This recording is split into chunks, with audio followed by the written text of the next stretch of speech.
الحمد لله نحمده ونصلي ونسلم على رسوله الكريم أما بعد فأعوذ بالله من الشيطان الرجيم بسم الله الرحمن الرحيم شهر رمضان الذي أنزل فيه القرآن صدق الله العلي العظيم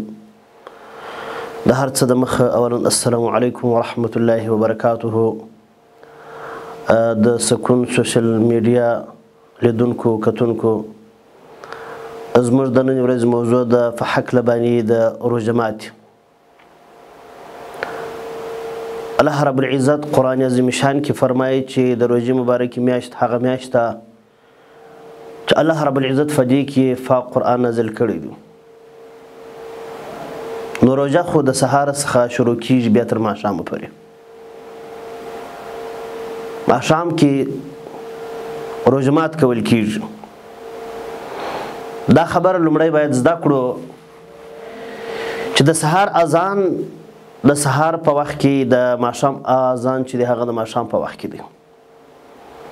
کله چې ماښام شو الله رب العزت قرآن عظیم شان کې فرمایي چې کله تور تار او سپین تار سره بیل سو تاسو روژه ونیسئ کله چې تور خط راغلی بیا روژه ماته کړئ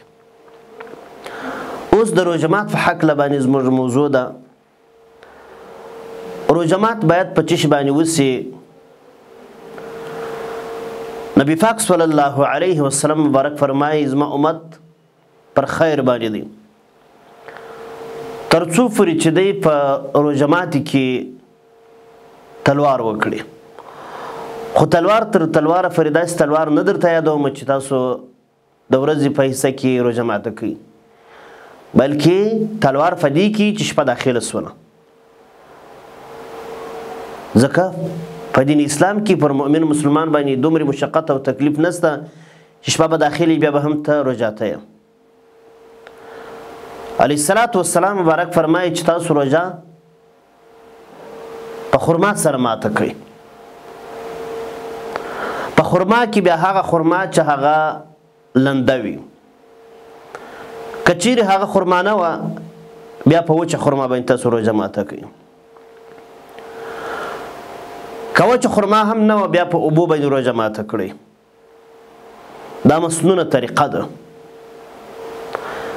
ځکه نبي پاک صلی الله علیه وسلم مبارک چې کومه طریقه موږ ته راښودلې ده په هغې کې خیر وي په هغې کې برکت وي او خرما یو داسې عجیبه شی دی یو روایت کې راځي نبی پاک صلی الله علیه وسلم مبارک فرمایي النخل عامة ابن آدم خرما د آدم علیه السلام مبارک د اولاد عامه ده عامه چاته ویل کیږي د پلار خور ته ویل کیږي څنګه دا د پلار خور سوله وای کله چې آدم علیه السلام مبارک الله رب العزت د هغه نه چاڼ خاورو څخه جوړ کړي نو د هغه څه اندازه پاته سوله هغه په مځکه کې داخل کړل الله رب العزت هغه خرما جوړ کړل نو خرما یو ډیر با برکت شی دی په دې خاطر باندې باید په دې باندې روژه ماته سي او کوم چې حضرت عیسی علیه السلام مبارک پیدا سو د هغه امور حضرت مریم رضی الله تعالی عنها ته د دې حکم وسو چې ته د دې خرما څخه خوراک کوه په بل حدیث شریف کې راځي نبی علیه السلام مبارک فرمایي و یو درخت د په درختو کې هغه مثال د انسان لري